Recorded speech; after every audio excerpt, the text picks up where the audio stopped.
Well, ever since the House of Lies was a newspaper story that came out in the Herald a couple years ago, and it brought light to some of the situations going on here with housing as far as low-income residents.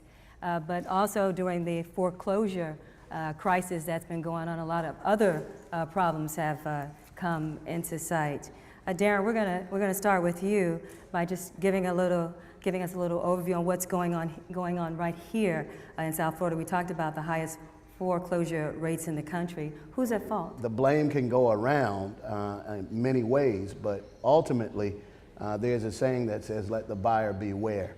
And I think you ought to know what you're getting into before you get into it. And we knew a year ago that $1 trillion in mortgages were going to reset as a result of adjustable rate mortgages. Oh, we Denise, have to. I need you to come in here. I mean, Darrin, we like this guy, but he's saying that people took on loans that their jobs just couldn't support, and the homeowner industry tried to help them, but they just didn't learn up. Right. I think Do you think that's a good analysis? That's not a good analysis No, that's based not what on I said, though. on our experience. That's not what I said. I said people took mortgages that they were not aware of that they could not afford. And here's the difference.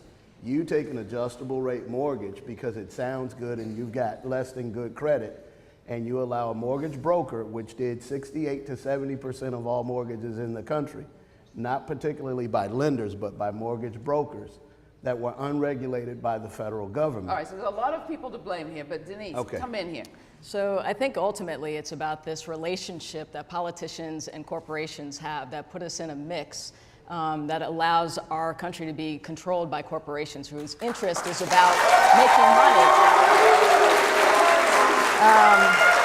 And I believe the way that we're going to move out of this is looking back at ourselves and not looking out to other folks to help us lead us into more subprime mortgages or some other trick for us to purchase something we can't afford or not be able to hold on to. So we need to look at cooperatives, land trusts. Where are we in control of what's happening with our land, our communities? It's public access that we need to have.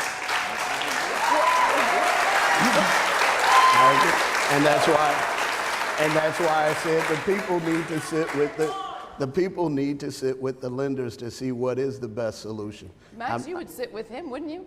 Would you?